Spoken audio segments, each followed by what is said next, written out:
आज खूप सुंदर असा केक बनवला होता आणि तो पण गव्हाच्या पिठापासून आणि माझा विश्वासच बसत नव्हता, की हा केक मी बनवलाय म्हणून. आज आहे चिल्ड्रन्स डे म्हणून मग मी ठरवलं विहाला बाहेरून केक न आणता आपण गव्हाच्या पिठाचा नवीन काहीतरी ट्राय करूया. छानशी एक रेसिपी बघितली आणि लगेच मी तो बनवायला घेतला. यावेळेस मी शुअर नव्हती, की तो कसा बनणार म्हणून मी रेसिपी नाही शूट केली. पण नेक्स्ट टाईम मी जेव्हा बनवेल तेव्हा नक्की रेसिपी शेअर करेल. घरात लहान बाळ असेल, तर त्यांना हा केक नक्की बनवून खाऊ घाला. त्यांना खूप आवडेल आणि तुम्हाला जर लवकर रेसिपी हवी असेल, तर कमेंट करा रेसिपी म्हणून.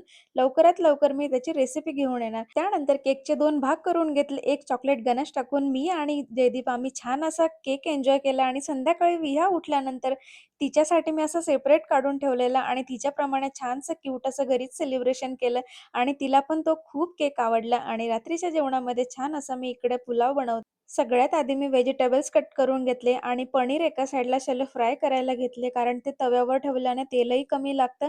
छान असे क्रिस्पी होतात. ते छान असे पुलावमध्ये टाकले आणि पुलाव पण खूप छान झाला. यासाठी इकडे पनीर पराठा बनवला आणि असा डिनर केला. चला बाय.